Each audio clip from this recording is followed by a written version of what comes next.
Quarter ফাইনালের প্রথম ম্যাচটি রয়েছে শুক্রবার অর্থাৎ 5ই জুলাই। ভারতীয় সময়ে রাত 9:30টায় খেলা শুরু হবে। ম্যাচটি হবে স্টুটগার্টের MHP'র অ্যারেনায়।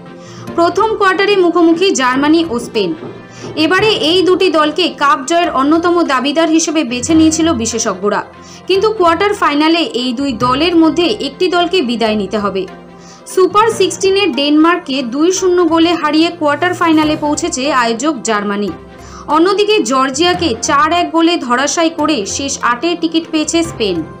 ফলে ইউরোপের এই দুই শক্তিশালী ফুটবল খেলিয়ে দেশের লড়াই দেখার জন্য প্রতীক্ষায় রয়েছে ফুটবল প্রেমীরা। দ্বিতীয় কোয়ার্টার ফাইনালে মুখোমুখি পর্তুগাল ও ফ্রান্স। শনিবার ভারতীয় সময় রাত 12:30টায় শুরু হবে ম্যাচ। এই লড়াইটাও হাড্ডাহাড্ডি হবে বলে মত বিশেষজ্ঞদের। এই ম্যাচটি হবে হ্যামবুর্গে। সুপার 16-এ বেলজিয়ামকে 1-0 গোলে হারিয়েছে ফ্রান্স। অন্যদিকে নাটকীয় ম্যাচ টাই ব্রেকারে জিতেছে পর্তুগাল। তারা হারিয়েছে স্লোভেনিয়াকে। তৃতীয় কোয়ার্টার ফাইনালে খেলা শুরু হবে শনিবার রাত 9:30টায়।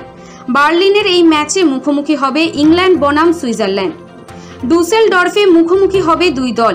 ইতালিকে 2-0 গোলে হারিয়ে এই পর্বের যোগ্যতা অর্জন করেছে সুইস বাহিনী। ম্যাচে একচেটিয়া আধিপত্য দেখিয়েছেন গ্রানিট হাকারা। অন্যদিকে স্লোভাকিয়াকে 2-1 গোলে হারিয়েছেন হ্যারিকেনরা। এবারের প্রতিযোগিতায় থ্রি লায়ন্সকেও ফেভারিট মনে করেছেন অনেকেই, কিন্তু ট্রফি জয়ের স্বাদ পেতে হলে সুইজারল্যান্ড বাধা টপকাতে হবে গতবারের ফাইনালিস্টদের। কোয়ার্টার ফাইনালের শেষ ম্যাচে মুখোমুখি নেদারল্যান্ডস ও তুরস্ক। রবিবার রাত 12:30টায় শুরু হবে এই ম্যাচ। ডাচরা ফেভারিট হলেও এবারে দারুণ খেলছে তুরস্ক। প্রি কোয়ার্টার ফাইনালে তারা অস্ট্রিয়াকে 2-1 গোলে হারিয়েছে। অন্যদিকে গ্রুপ পর্ব থেকে তৃতীয় দল হিসেবে প্রি কোয়ার্টার ফাইনালে উঠেছে ভ্যান ডাইকরা, কিন্তু সেখানে বেশ দাপটের সঙ্গে রোমানিয়াকে তারা হারিয়ে দিয়েছে।